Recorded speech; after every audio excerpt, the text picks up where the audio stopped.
Hello, Steve. Hello, Joe.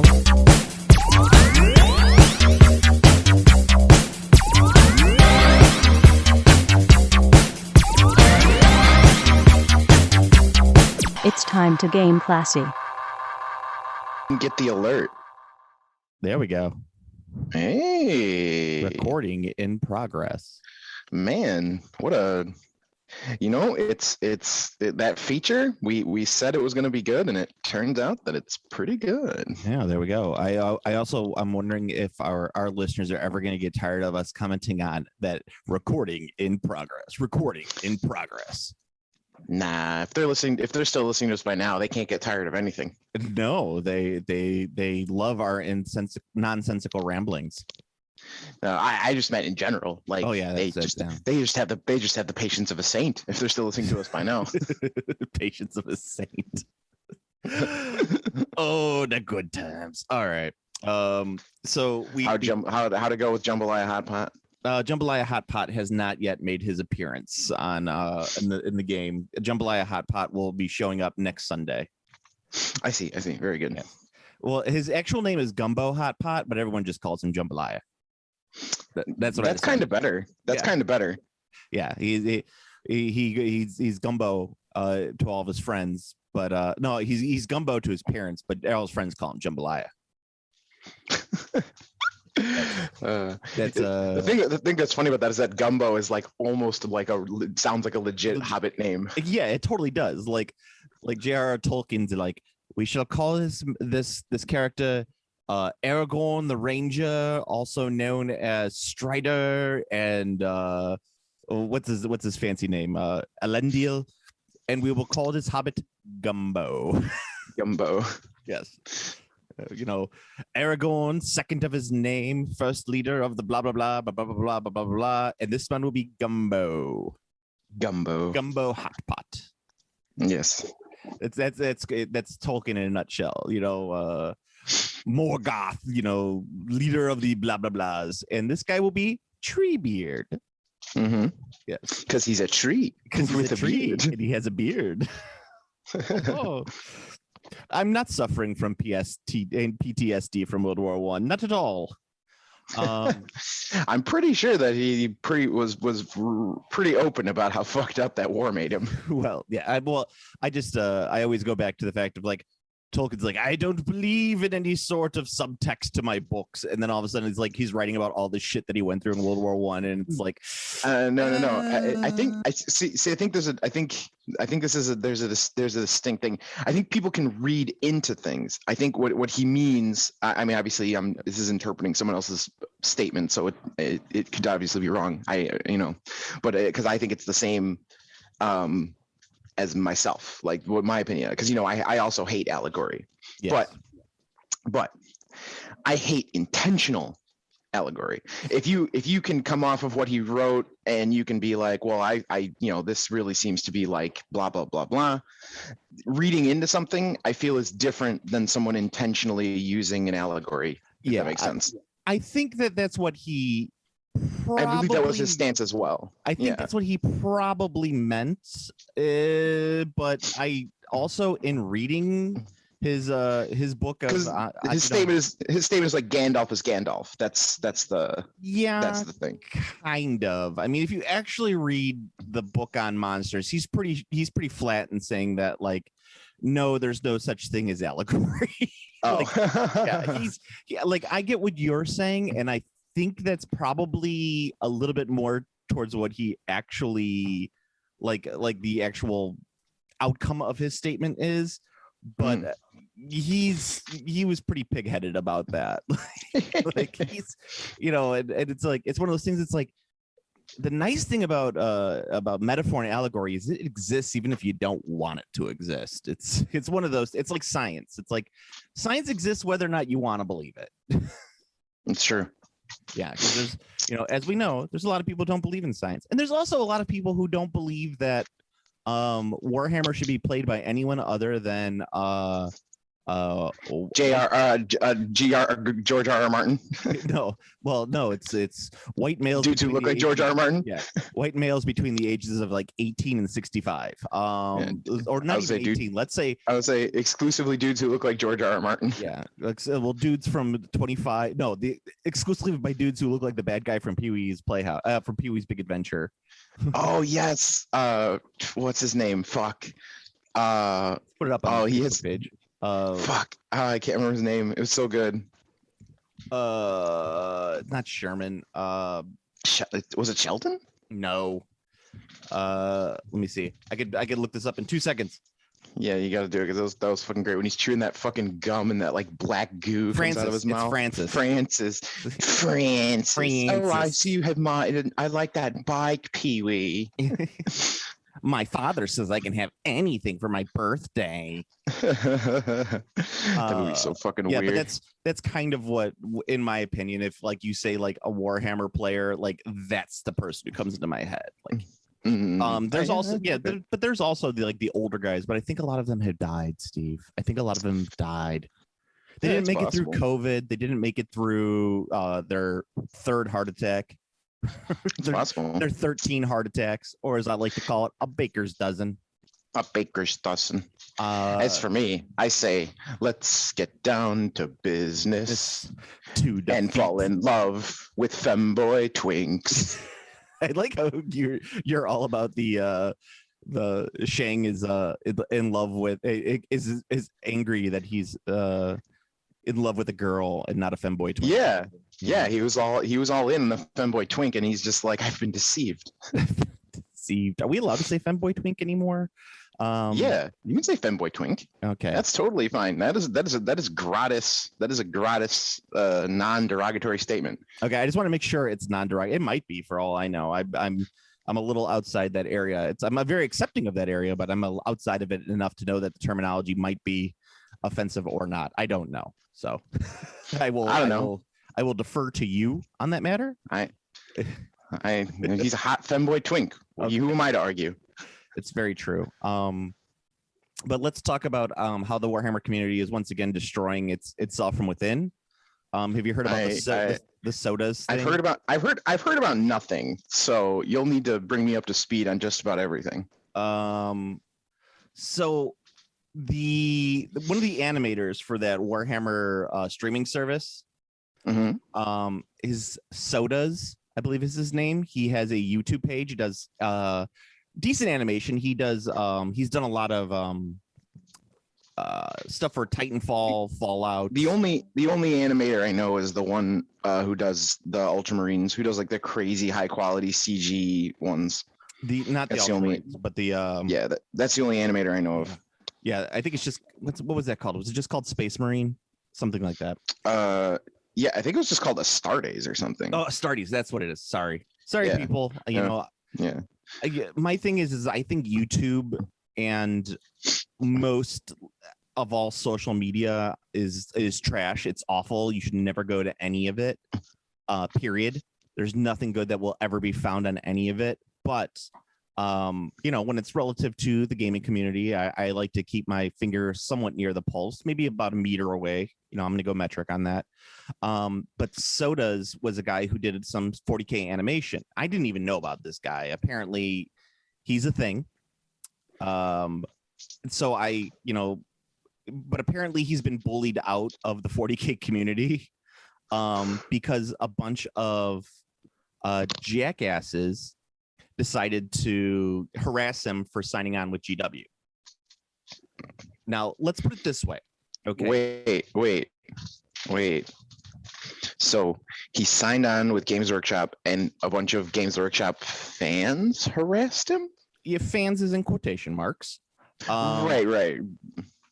Yeah. So back in May, I mean, like, look at this. Spiky Bits, which is the, Spiky Bits, the Thinking Man's Bell of Lost Souls, put up an article that said another popular 40K YouTuber assimilated by GW. Now, first of all, fuck them for putting the term assimilated by GW, right? So this is a guy on his own free time decides to make 40K animation, right? It's Mhm. like us. We use up an hour of our free time every 2 weeks to record a podcast about miniature gaming and GW stuff, right? Right. You know, like we're using our free time. So if Games Workshop decide to give us money, we're not being assimilated. We're just being paid for giving you the content that we give you free. Yeah, anyway. the proper language would be paid for former free efforts. Yeah, exactly. So he got signed on, and apparently the Games Workshop community has started giving him shit, like you sold out, blah blah blah. And I hate the fucking term sold out. I fucking hate the term sold out. Hey man, what's the old line? I didn't sell out, I bought in. Yeah, something. Well, no, it's like I just always think of like fucking Less Than Jake, man. Sell out, with me tonight. Sell out. Yeah, fuck man, I'd Record sell out in a company's second. gonna give me lots of money and everything's gonna be all right. Yeah. You know, Fuck that. Like, yeah, oh yeah, Third wave ska keep for you. you can keep your superior morals. I'll take the paycheck. exactly. I think I don't know when that kind of switched in my head, but I was probably as soon as I started working in the real world where I realized that, there's no such thing as a sellout. You're just making money. Yeah, you're just trying to fucking survive. I'm just trying to fucking survive in this world. You know what? I think there's a very narrow, maybe a very narrow like razor line of what you could consider a sellout, and it's not really. It kind of like sellout probably isn't the right term for what I'm going to say, but it's like the only thing I can think of when someone is already super successful and then they do something shitty. Like, I don't know, what was that band that like really fucked over file sharing and possibly fucked over the free internet forever? Metallica? Yeah. Yeah, that's selling out because they were already super successful. They were already all rich as fuck. And I actually they think that they Go ahead. didn't really fuck over the free internet. What I think they did is I think that they actually made file sharing way more popular. I think it was the Streisand effect where people were like, wait, you could use the internet to get free music? Like, and everyone like, at the time, I think when that was going on, I was like 19, 20 at the time. And I had internet for the first time when I went to college. I never had internet till I went to college. And, when the whole Napster, bad. yeah, Napster bad and LimeWire and all that was like becoming like, I didn't know about that until I started hearing about people bitching about like the music industry bitching about it. And I was like, wait, this is a thing. So I actually got it for my computer and then I started downloading. So it's kind of like, I don't think that that is also true, but there's also there's still negative ripple effects from them just being shit heels. Yeah. So totally. like, so that's what something I would consider. Like, I think that's the closest I can think of to be like selling out, where it's But if just it like wasn't for you're already. Metallica making it super popular, would we have LimeWire memes? I think even if it didn't happen, we'd be okay with Bonsai Buddy memes. Yeah. So anyway, but I can send email. Really? So Sodas did the whole thing. He got a contract with Games Workshop. He and like they all deleted all their 40K content when from YouTube. So because it all went exclusive to Games Workshop. We all understood that was that happened. We were kind of, I think a lot of us were sad that happened. Not, I wasn't, because I think the only thing I'd ever watched was Astartes, and I thought that was pretty cool. But I was like, oh, it's a fan animation, cool. I'm not literally I don't get Astartes is my style. It was like the whole fucking thing was like 7 minutes. Yeah.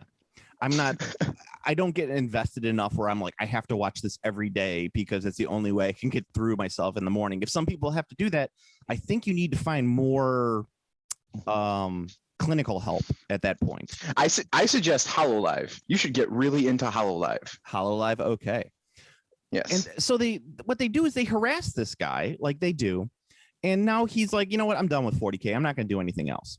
I'm not going to do anything for Games Workshop. I'm just going to be done with it. I'm just going to work on my stuff on YouTube, which, good for him. But it's just like these assholes. And here's the thing that always kind of bothers me. There's always this weird moral high ground with that sort of, behavior where the guy's like, this guy's harassing me, blah blah blah blah blah, and it's like, well, who are these people who are harassing you? Like, put up some of the things. I want to see this so we could find the guy and tell him to knock it off. I don't know. We don't necessarily have to dox him, but let's let these people know that it's not okay to do that. Like, leave up your comments or something or other, and let's get this taken care of. I want to see what this looks like, what this harassment looks like. But aside from that, so that's I think there's been enough high profile celebrities that have been mass harassed that you could probably already figure out what it looks like. Yeah, and but also on top of it, it's like it's one of those downsides of just social media in general. Like, if I started getting harassed for whatever reason for this podcast, I just delete it. Like, I'm like, I enjoy talking with you on a bi-weekly basis about Games Workshop stuff and stuff, but it's not enough for me to deal with any sort of stressful nonsense. And most of our fans are, yeah, for sure. And and all of our fans are really nice, and I've always had very pleasant conversations with them online.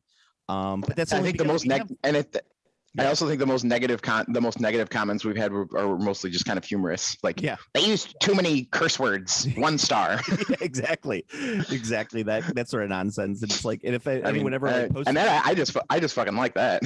And if anyone posted anything negative on the Facebook page or something like that, I'm just like, delete. It's like I don't I don't care enough to like engage. I just like delete. Yeah. But yeah, we're not popular. We're not popular enough to have like a campaign run against us. I don't think. Oh, not yet. No. Not yet. Get out of here. Yeah. After 10 years, eventually we're gonna hit our stride. Fucking goddamn. So I was gonna say. Oh yeah. So that's what's going on in the news wise today. I was trying to do some 3D modeling so I can make some bootleg Games Workshop figures today, and I couldn't get on the website to look at my reference materials because they're doing the pre-order for the Beast Nagas, and I was like, God damn it, I don't want to order them. I was like, is there a way to click and say like, I don't want to order anything, I just want to look at some pictures? That's great. I don't want the Beast Nagas. I just need pictures so I can make copies. Yeah, so I can make photocopies of them and just print them and not have to pay your outrageous prices. I was at the friendly local gaming store, and I was just, who was that? I don't remember what I was talking about, but I started going into this big rant about like, I remember back in the day when you could buy yourself 2 Land Raiders for $0.25 and actually have a nickel left over. We called that a Land Raider leftover. You could buy yourself a candy bar with that Land Raider leftover. And I just kept put that candy bar right in your pocket. That was the style at the time. Which was the style at the time. And you'd have 2 Land Raiders, which you couldn't field because there weren't any rules for them, but they looked cool. I painted them up as the Rainbow Warriors, which were the manliest Space Marine Legion at the time. And of course, I had my trusty deodorant hover tank. Deodorant hover tank. God. People still like making those and like just to show them off online. Like, look at this Land Raider like deodorant that I made. And it's just the deodorant hover tank. I mean, that's probably one of the funniest models I've ever seen. So I think it's going to be around forever. I'm trying to think of like probably funniest homemade model for sure. Yeah, for sure. Absolutely. It's like, I'm going to use this in my game of Traveler. oh wait, hold on. Something's happening. I wanted to get my my box from Castle Creations so I could read the back of this. Oh yes. Yeah. By all means. It's actually really funny. I went to it was a warehouse sale for this toy store that's out in Berwyn. Do it. Mm-hmm. Do it. Berwyn. Thank you. Local references. Anybody doesn't know that, look up Svengoolie. Love Svengoolie. Great guy. Rich Coase. I've met him a couple times. Yeah, he's super nice. Yeah, but so digging through everything back there, I ended up finding some old minis in package, like really nice, like classic packages, like mint condition Star Frontiers stuff, which is the game that doesn't need a board because it all takes place in the player's imagination, Steve. That's fucking right. Take that, 5th edition players. But I need my battle map. I've got to count the squares. I have to count the squares to know if my spell is going to go off.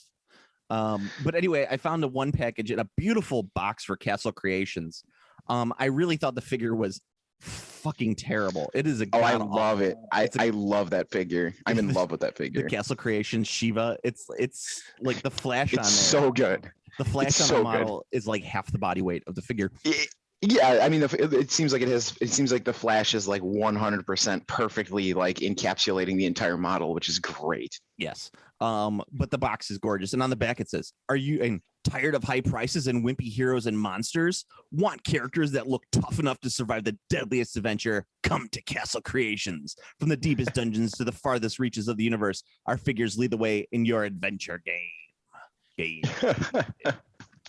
See your local I Castle love it. Creations dealer for a complete listing of our figures, or write for us for our current catalog. Please include $1 for our current catalog.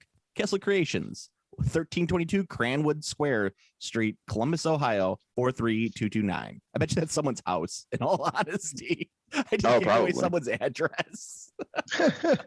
Well, I mean, you didn't give it away. It's on commercial advertisement. Yeah, well, I mean, commercial advertisement for something that hasn't existed for probably close to this is probably close to 40 years old at this point. Let's see. But wait, what if they still exist? Cranwood. I'm looking it up right now. What if they've just been cranking out Shivas for the past 40 years? I looked up I did look up their catalog because it's on Stuff of Legends. And it was Nice. Yeah, this is definitely some dude's house. I just looked it up on Google Maps. It is someone's That's house. terrific. Yeah, it is a dude. That's a nice looking house. I love it. Oh no, wait, though, that's not his house. Okay, hold on. No, Oh. yeah, okay, yeah. I was looking at the house next door. I'm sorry, but yeah, that's a dude's house. But it's right next to Crown Plaza Columbus North Hotel. It's a 3-star hotel. Mm. Yeah. And the law offices of Robert A. Sugarberger. Peter Francis Geraci. Peter Francis Geraci. Are you going through divorce?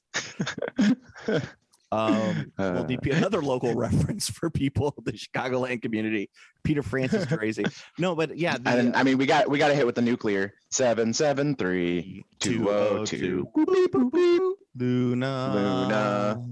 I still That's go by right. the Empire Carpet. Like, some people don't know that the Empire Carpet guy was legit a Chicagoland thing. Like, because I guess it's nationwide now. Oh, is it? Okay. Yeah. So that's why they changed it to 800, because it used to be 1-800-2300 Empire.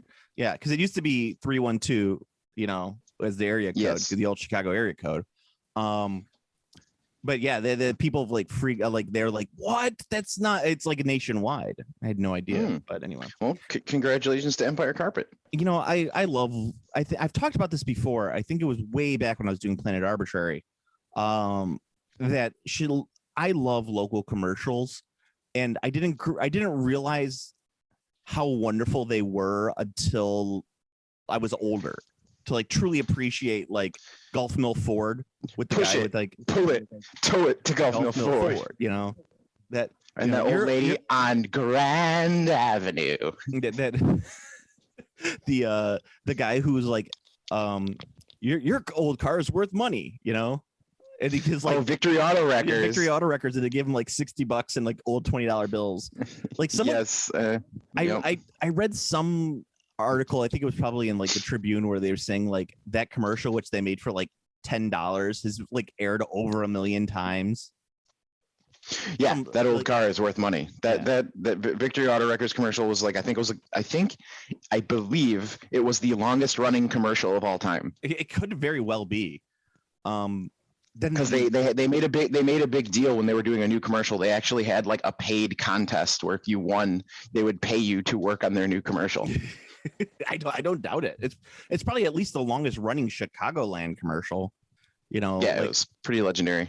And people, I don't know if Eagleman is still going, but Look at those low rates. Well, Eagleman, I don't think it for you. Yeah, Eagleman, I believe, was replaced kind of by a nationwide. He was basically replaced by the General. By the General, yeah. Yeah, if we were to like go, but the General obviously is not local, but the General is the same shitty like They basically like the same style of company, just bigger. Yeah, exactly. Like- Just like why is a nationwide commercial for insurance putting out this sort of shitty, commercial? Why is Shaq in this commercial? Why is Shaquille O'Neal doing commercials for the General? Yes. But and I don't even remember where I was going. Oh yeah, so I was at this this warehouse sale, and they're it's like a toy. They buy old toys and shit like that, so they just keep them in the back. It's basically any gamer's basement.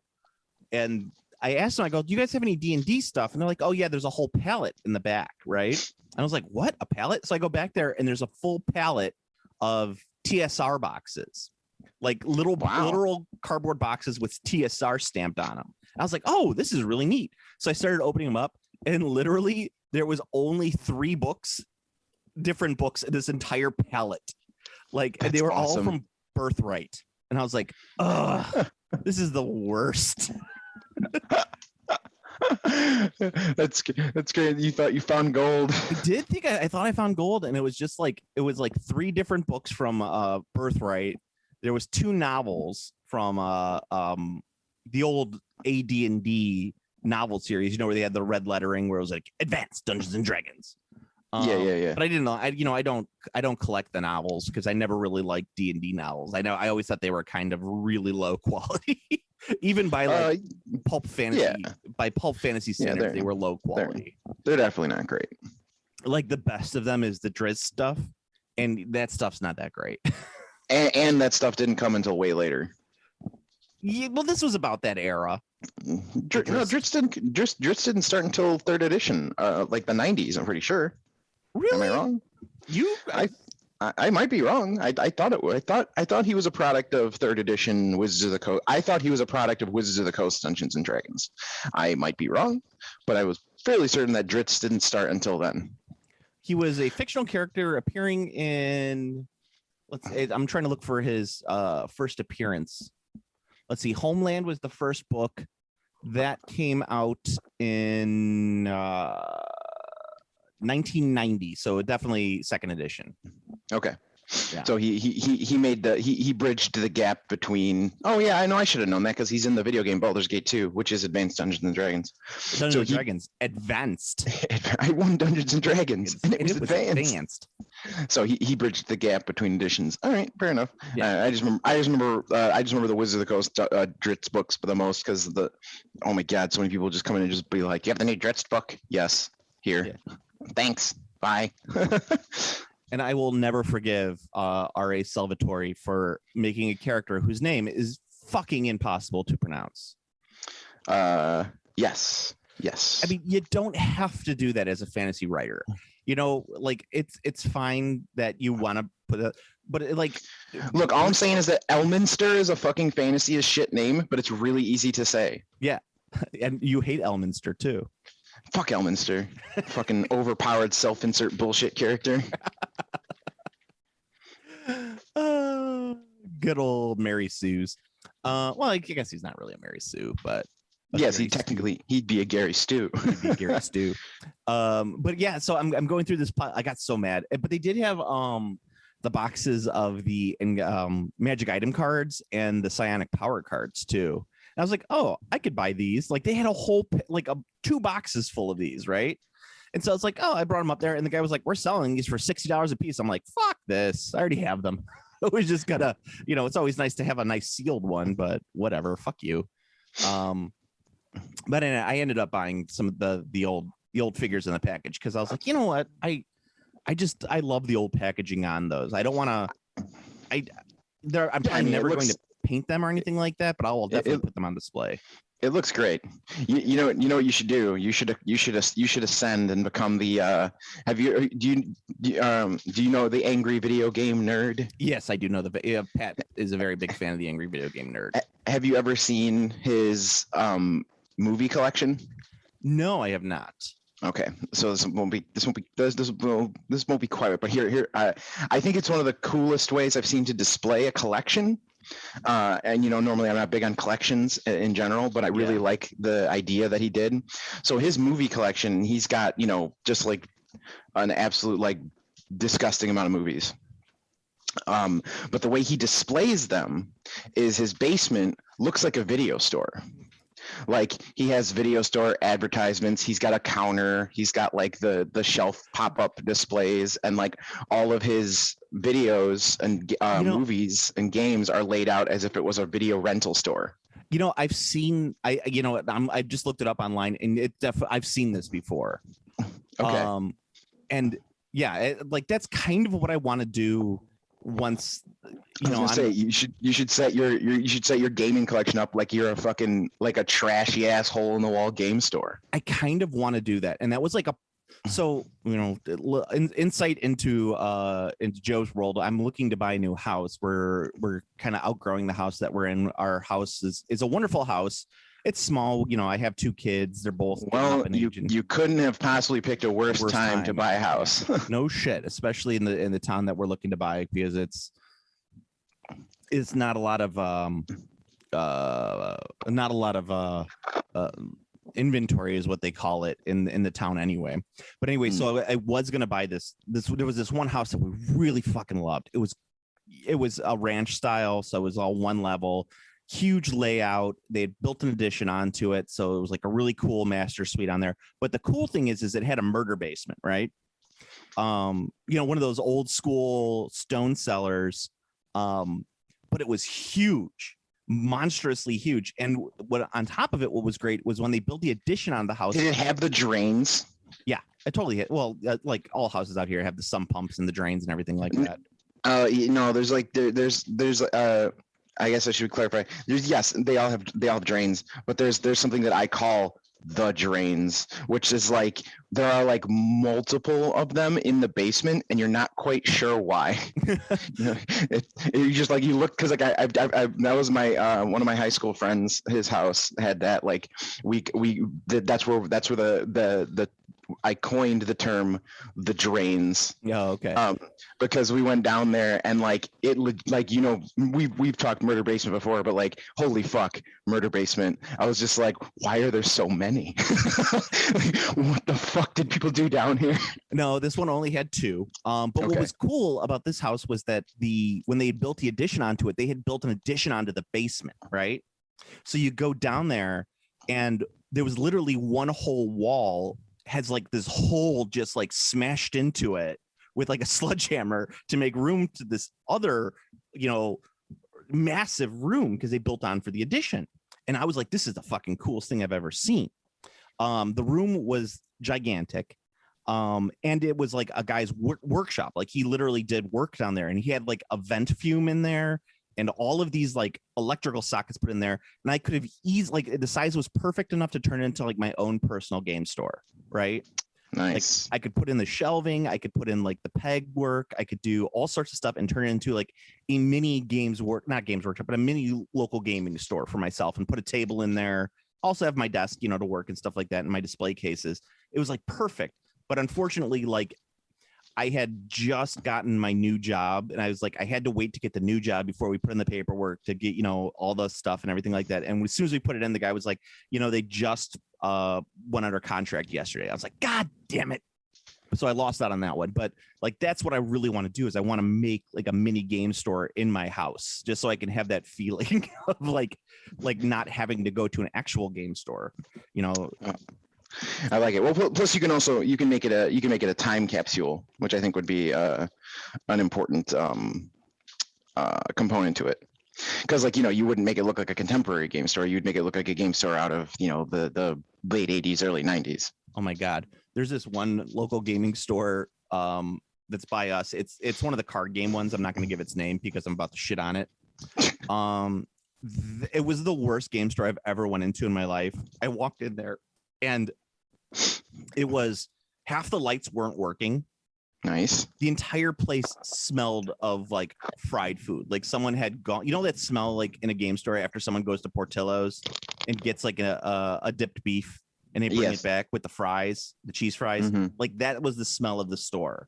And there was like 10 people in there. They were all playing Magic, and they were the most foul smelling crew I've ever seen. The store was disgusting. Like there was like, no one had vacuumed, no one had dusted. I was like, what the fuck? Like, this is obviously some dude just wanted a place to hang out with his friends. Like, so I guess he bought the game store and set it up because it's a newer game store. They had newer stock and everything. Like, it was mostly board games, but it was like no one gave a shit about that store. So yeah. Oh man, nice. That's altogether pretty common though. I think there's definitely the like, I don't know what I'm doing. I'm just gonna do games, and then like don't take care of it. Yeah, 100% that. But yeah, I got off. Sorry about the tangent about buying the house, but that's kind of what I was looking for a bit like a store for myself, because I did some inventory. Now that we're thinking about moving, I'm actually getting most of my gaming collection out to move to storage before we, so we could sell the house and everything like that. And I have over 30 boxes of gaming, just games, like the starter set boxes. I have about 30 of them. I'm telling you, man, you could do the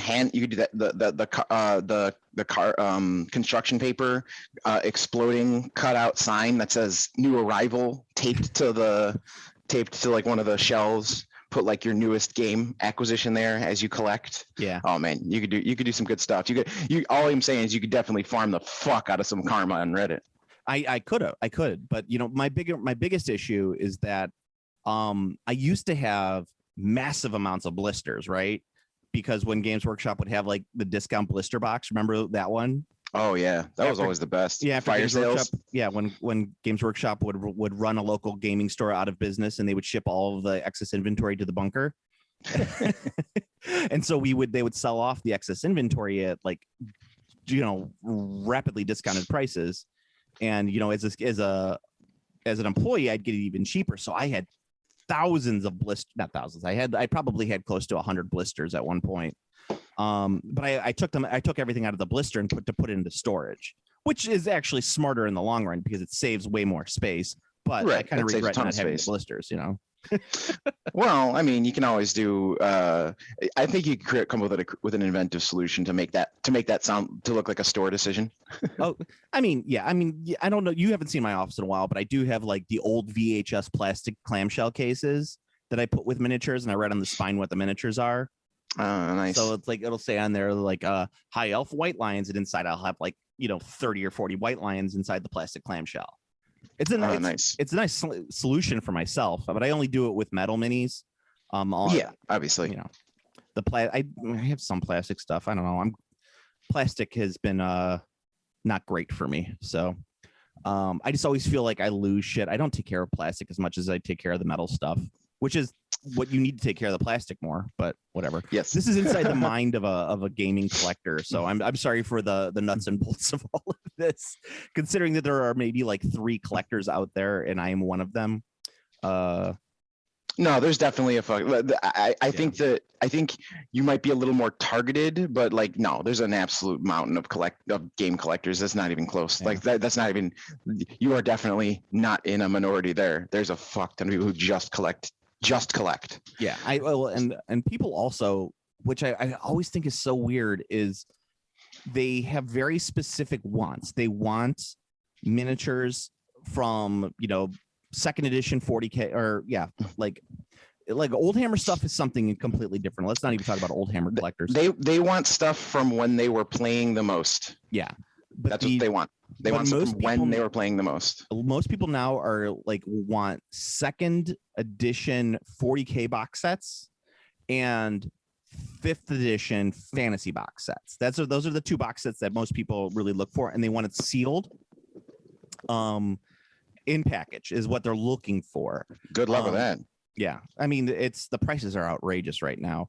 But what I like is I actually like the packaging because I use it for storage, which is, I think that's, so I could put stuff on display and I don't necessarily have to keep it like, this is my new in package Al-Katini Fellowship from the 5th edition Dogs of War Army, which I actually do have sealed still, but Fantastic. It's worth like $300, ridiculous. But I could keep like, oh, this is a Chaos Chariot 5th edition box set that I have, but it's actually filled with metal minis of something else or plastic minis for something else. But I could keep it on display and it looks cool, so I can have it like as my game store. But I just have stuff, sealed in there. Yeah, welcome to. I like it. Welcome into my way of thinking. I like it. So actually, one thing I did want to talk about for this cast, and we're running out of time, but it doesn't have to be running out of time, because we've been going over long anyway. We're almost complete. We've almost completed the mission. We almost completed the mission. I wanted to talk about. I had a question that I posed to you, and I was going to put it up on the Facebook page, but I might do it post. But I decided to do a post. Oh, so they can. I like that because we can do ours and then we can pose the question. Yeah, that's not bad. Because I didn't want to skew our own way of thinking on this one. I'm trying to pull it up. I don't remember when we talked about this. It was just recently, right? It was. Well, I mean, it was like shortly after the last cast. Yeah. Let me see. We have. Okay, here we go. So this is to Steve and all of our listeners as well. You are allowed to build and paint only 3 armies or warbands for 3 games over the next 5 years. So that's all you get. You get 3 armies, factions, warbands for 3 games over the next 5 years. You can't do anything else. You can get whatever you want for these armies cost free, and you will always have someone to play against. Like, so this gets into magical realism because no matter what game you want to play. So if you said, I want to play Chainmail from Dungeons and Dragons, not the original one, but the one that they did in the early 2000s to recapture the magic, you would be able to play. You'd have someone magically to play against, and it could be someone. If this isn't Monkey's Paw, this isn't like you're gonna get the worst player ever to play against. No, you'll get multiple players. It'll be fun. The armies also have to be for 3 different games. Now, here's the thing. This is just for fun, so don't try and games the system like most Magic Neckbeards do, where they're like, I want to play Order for Age of Sigmar because that includes all of the Order armies. Not anymore. Not anymore, yes. But I mean, like, that's what, like, it's the guy who asks, like, I would wish for more wishes. It defeats the purpose of the question. So yes. let's not go that way. I know those people. Okay, but Steve, you said you had some interesting answer. So let's hear what your 3 are. All right. So my 3, the first would be Confrontation. Ooh. Old Confrontation. That would be the first one. What army?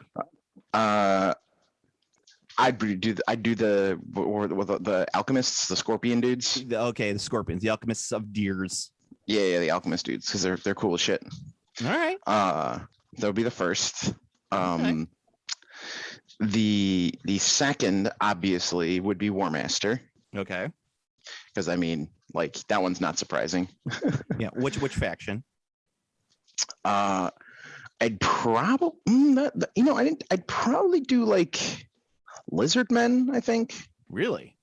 Yeah, I want to do something weird that I've never done before. So I'd probably go with Lizard Men. I have a massive box of War Master Lizard Men in my house, of course. But so way back, I'm talking like in 2005 or 6, right? I had a guy who commissioned me to paint a bunch of War Master Lizard Men. Right. So I was like, okay, I'll take care of that. No problem. So I was working on it, and then he contacts me and goes, stop working on them right now. I ran into some money problems because he got in trouble with the IRS. Right. Of course. And so he's like, hold on to them. When I get things sorted out, you start up again. I'm like, okay, no problem. 2021, I still have them. And, has he ever contacted you? Is he alive? For a while, like, did he go to jail? No, I know him. He's still active in the community, in the War Master community too.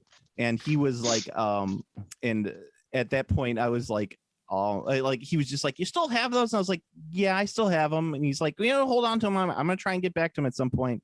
And that was probably in 2012. And I run into him every once in a while, and he never says anything else about him, but I still have them. I just, I could sell them for an ass load of money, but I just never got around to it. What an odd situation. I know. So anyway, what's your third one? I wanted to get further clarification. Is this minis games only, or is it any game? Minis games only. Okay. See that that's an Because That's an otherwise, I important would just say distinction. Magic, and then after the last 5 years, I would sell it all off and retire. You know, fair, but we said we're not going to game the system, so this is presumably something that you'd still keep even after the 5 years. yes. All right. So what was I? So it's a confrontation, War Master, and then the last one. Probably that would it be would saying Hero Quest be cheating? Because it's not technically a minis game. You know what? I would allow you if you said Hero Quest, because then you would just, focus on painting and playing your Hero Quest. But there is a progression system with Hero Quest. It would be all of the Hero Quests. So like Hero Quests and the expansions. Yeah, Hero Quest. Would that include Warhammer Quest? No, they're not compatible. Oh, that's right. They aren't compatible, are they? No. However, so you'd get like what was there was like the Necromancer one, right? Yeah, there was two expansions. Layer of the There Orc was- Lord, something like that. And and then the there was, like, Necromancer. yeah. And then there was Hero Quest. And I'm talking the classic Hero Quest, not the new one. Yeah, classic Hero Quest. Did they ever say anything about that Hero Quest Redux? Did you back that? Yeah, I did not back it. It made a fuck ton of money. It made like over $4 million. It's happening. It's being produced. Hasbro's doing it. I ended up not back. So this is like the most fucking neckbeard reason ever for not backing a game. I swear. And like, but I was super close to backing it. There's two games that was like, so there was a couple things that were like, there were many reasons and things that rolled into each other for these decisions. But the first was I was about to back it instantly, but honestly, the minis are nice and they're good looking, but I don't think I like them. No, I think I want to play with the shitty original models. absolutely 100%. That's the same reason I didn't back it, because the minis are too World of Warcraft. I didn't want World of Warcraft figures. I want 5th edition Hero Hammer figures. Yeah, I want like the fat chunky Chaos Warriors. I want the gargoyle. Yeah. So like I don't know, that just like I said, it feels awfully neckbeard to do it, but that to me, like I looked at them, they just looked so, I don't know, Hollywooded. Yeah, well, they look World of Warcraft is what I like to call it. Yeah, they That's the definitely style look the the orcs Pathfinder. Pathfinder style.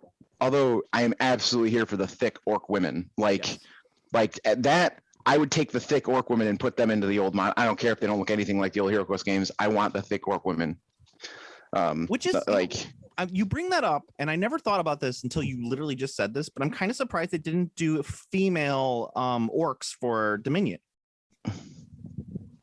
For the Cruel Boys. That's because I mean, and we can throw it out here. Orcs are agender. They Oh, really? come out of they're grown out of mushrooms. There's no female orcs. No such thing. But that's not the way it works in fantasy, right? No, they are still mushrooms in fantasy, as far as I know. As far as I know, that I mean, I believe their lore has changed several times over, but I believe the current Sigmar lore is that they are fungus, just like the orcs in 40k. Yeah, I would suppose so, but I would like believe some this is female accurate. presenting agender orcs. Well, they have the cheerleaders in Blood Bowl. They do have the cheerleaders in Blood Bowl, but as we know, Blood Bowl takes place in an alternate timeline, much like Loki. Yeah, so I don't know. So I guess I would say my answer to that would be I don't know. Plus, I mean, who knows what the orc's reproductive cycle is, and who knows what an orc female looks like? They could just not have boobers. Yeah, I know, but you know what I'm I know. saying.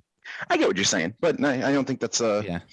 I think that's like it's like it's I think it's because like I think I don't know. There's like a weird like because like Tolkien orcs, like they I think only the Uruk-hai come out of the flesh bags. Yeah, because the original orcs are actually elves that have been twisted. Yes. Yeah. So like so they would never, they couldn't look like whatever they looked like because elves all look pretty, so the orcs all look fugly. So you don't know if it's an orc lady or an orc dude because they're they've just been they're the what is the opposite coin of the elf. Yeah. But Which would have been actually cool if Jackson had some females playing the orcs. They could look as all nasty, but they could just be like with a slightly more feminine orc voice. True. Yeah. What about them? They're fresh. What about the legs? They don't need the legs. They don't need those. Oh man, those movies are great. Yeah. Right, so yeah, I would say Hero Quest, an original classic Hero Quest. Oh, the other game was Darkest Dungeon. I was like super close on like pulling the trigger on Darkest Dungeon. Yeah. I think that game just looks so good. It looks exactly like that. But I actually had like a come to Jesus moment about that, and I was just like, I can just play the video game, and I didn't back it. Like legit, that's legit what happened. I was like, I can just play the video game, and I didn't back it. Yeah. The I'm very much with you on the on that one. However, you know what's a great Kickstarter that I probably should back is the new Call of Cthulhu. Call of Cthulhu. I was about to shill that one myself. Yeah, that one looks so good. How much is left on that? How much time is left on that one? Let me hit the books. Yeah. First edition Kickstarter. Da-da-da. Call of Cthulhu Classic has got a week left, so it'll be 6 days after this cast drops. And it's like I think it's what was it? It's $100 and you get the full classic 2-inch box set, which is not terrible. That is I would argue that is a terrific value if you look at the price of what the originals go for. Yeah, I have an original box set, an original 2-inch. And the original box set doesn't even come with all of the content it doesn't. That this new one does. Because you get Asylum, Trail of Sathagua, Shadows of Yog-Sothoth, and Fragments of Fear, which are all pretty decent. And they're hitting some awesome stretch goals. There's their dice handouts. There's a keeper screen. Yeah. The Kickstarter is just called Call of Cthulhu Classic. I highly recommend it. So Call of Cthulhu is an interesting game that I don't think we've talked about enough. Actually, I know we've talked about Lovecraft and Cthulhu plenty of times, but I wanted to actually point out something about Call of Cthulhu that I don't know if a lot of people know. But Call of Cthulhu is a very interesting outlier in the world of RPGs, and maybe just in tabletop gaming in general. So Call of Cthulhu is on its 7th or 8th edition currently, I believe. Yeah, it's something like that. But here's the thing about Call of Cthulhu. Its editions don't actually change. So like you can grab a Call of Cthulhu supplement from its 3rd edition, from its 2nd edition, from its 5th edition, and you can play that in the 7th edition or in the 8th edition. All of the additions, like they don't change system mechanics in that game. All they do is like it's basically each edition is legit like rules cleanup, and like I think they added some skills like over time. Like so like I think there's a few more like skills that exist in 8th edition that didn't exist in previous editions. But like in terms of like the gameplay, it's like how like like D&D, if you ever played Advanced Dungeons and Dragons 2nd edition, you know about THAC0 to hit armor class 0, which is like a different style. I mean, it's it's similar. You're still rolling a 20 to hit, but like the style of system is quite different, and it changes the odds to hit stuff like significantly from say 3rd edition, where you start getting sky high armor classes, where you need a natural 20 to hit all this shit because their armor class is so high, or absolutely absurd high modifiers. Like A&D 2nd edition, like I think like an absurd modifier in 2E would be like a +7 would be like insane. Like that's a fucking ridiculous modifier, but like that's routine by like mid-level in 3rd edition. So those kind of changes, and then like adding feats and stuff, like dramatically changing the game with additions, like happens all the time with like every other game. Call of Cthulhu, legit not like that. Like it is just not. I don't know. It's a very stable and well done system. So I would highly recommend acquiring this game because the I guess the end of my little soapbox there was that if you are interested in this game and you still want to play the more contemporary in-print version, you can buy this 1st edition box set and then just buy the most recent rulebook, and you have what you've purchased is compatible with one another, that's completely unheard of in tabletop games. Yeah, I mean, because I want to say, in my own opinion, I'm not 100%. Hold on just one second, let me check some.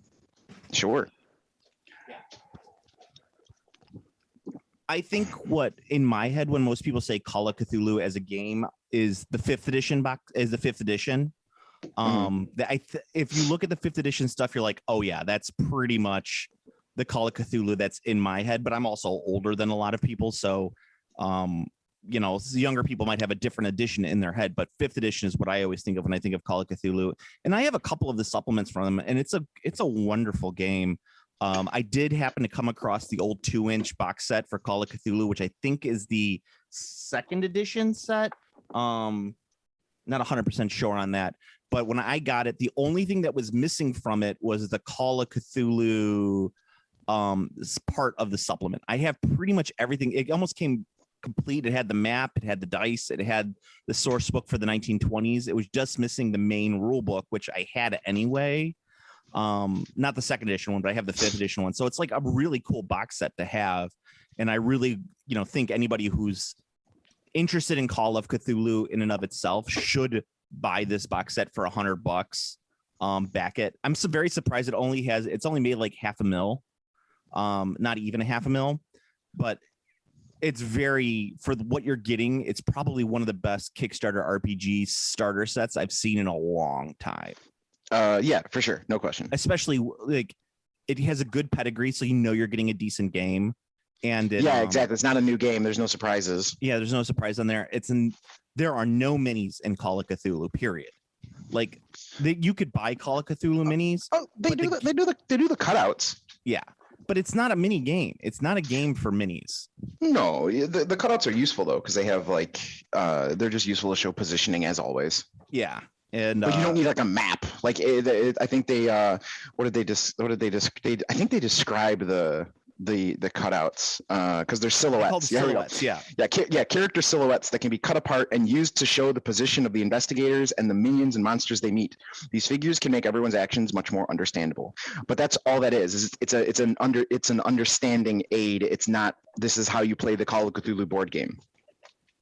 It's more like it's so you don't have it's the this guy's next to you so you don't forget that there's someone standing right next to you when you describe your action. So in my in the character sheets that I got in my box set that I bought, I think I bought the box set for $30, which is a really great deal. But the guy who wrote the character's name on there in such perfect penmanship that I literally thought it was printed on the sheet at first.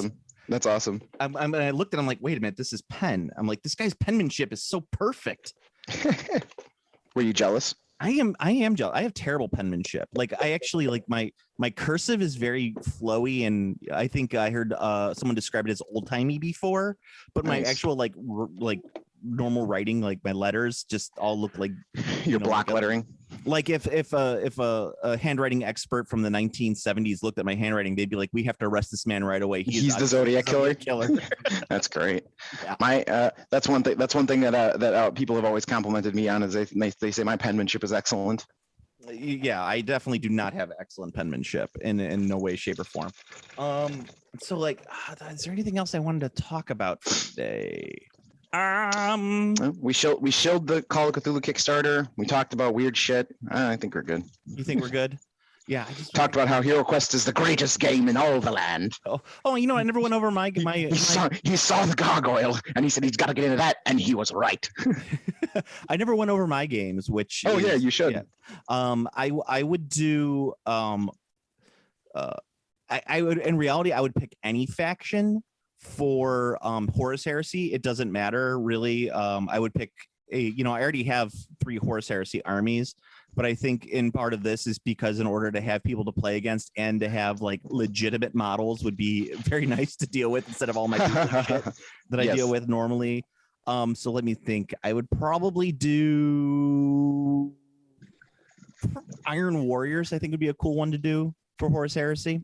Iron Within, Iron Without. Iron Within, Iron Without. For Age of Sigmar, I would like to do a Cities of Sigmar.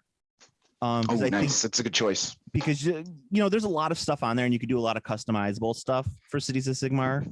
There's a lot of fun stuff that you could deal with there. I would kind of want to do a Chaos Army as well. But I mean, it's one of the two. I don't really care, but Cities of Sigmar would probably be my top pick. And my third one is, and I know this is you're probably gonna make fun of me, but I would probably have a do bolt action Germans. Yeah, Butt action. but action. There's just a lot to play with in the German army. Out of all the games out there, I know. you pick a historical war game. I know. Could have said Clan War, and I would have been more respectful of that decision. Yeah, I mean it's hard for that third one. But I definitely the Horus Heresy and the Cities of Sigmar one are probably my the top two. Oh, you know what? Let me change it. I will change that to a yeah. I see. I want to do a historical one, so I'll do a Hail Caesar Roman army. How about that? Ooh, all right. Yeah. I like that. I support that decision. I will do that as opposed to before, like let's say a Napoleonic army, because I think that my brain would melt painting Napoleonics. But I could easily do a Republican Roman Legion or Imperial Roman Legion army before I could do that. So I'm going to put this question up on Facebook, so you're allowed to add anything that you want on there. Once again, no gaming the system. So that's the key thing on that one.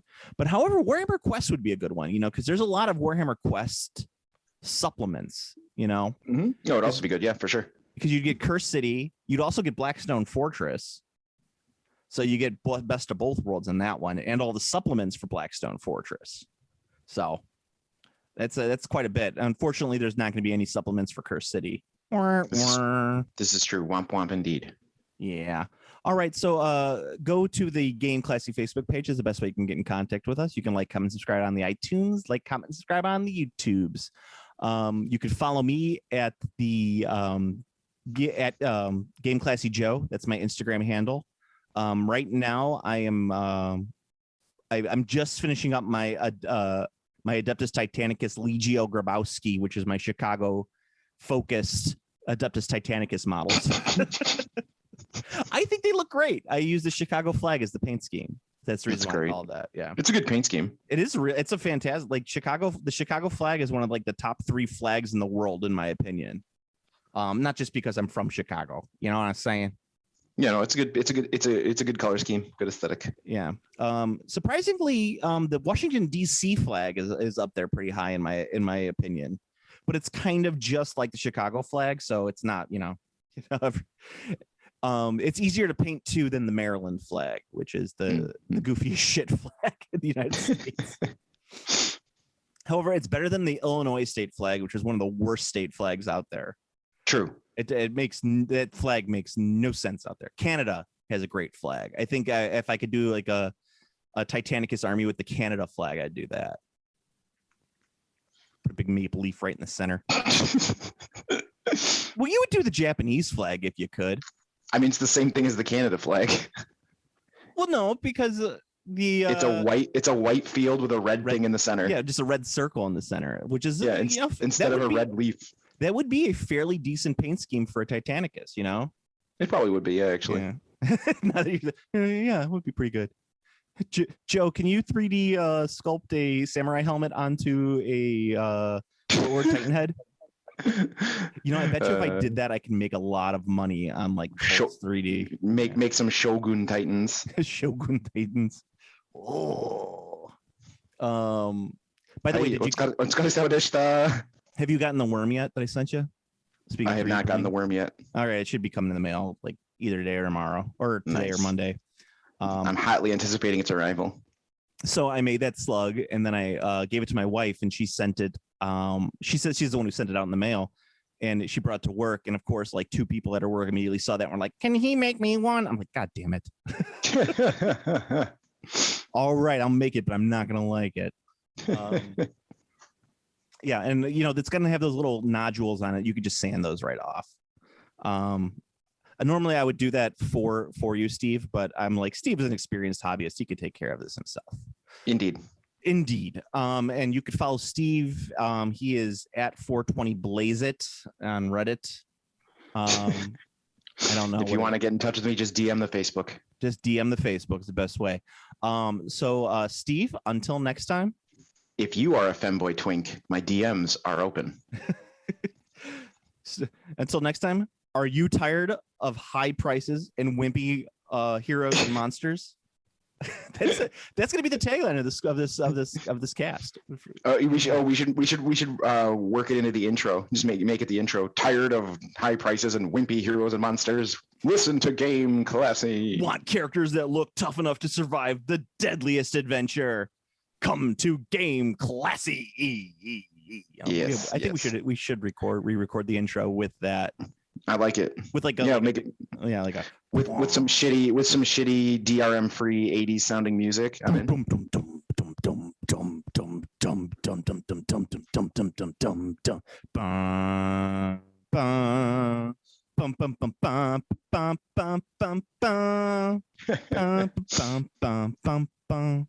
Or maybe the RoboCop music. I think either of those would work. Yeah, but that's not DRM free. It's true, but it is DRM free if I make the sound with my mouth. Ooh, also true. All right. Talk to you later. All right, later. Game Classy.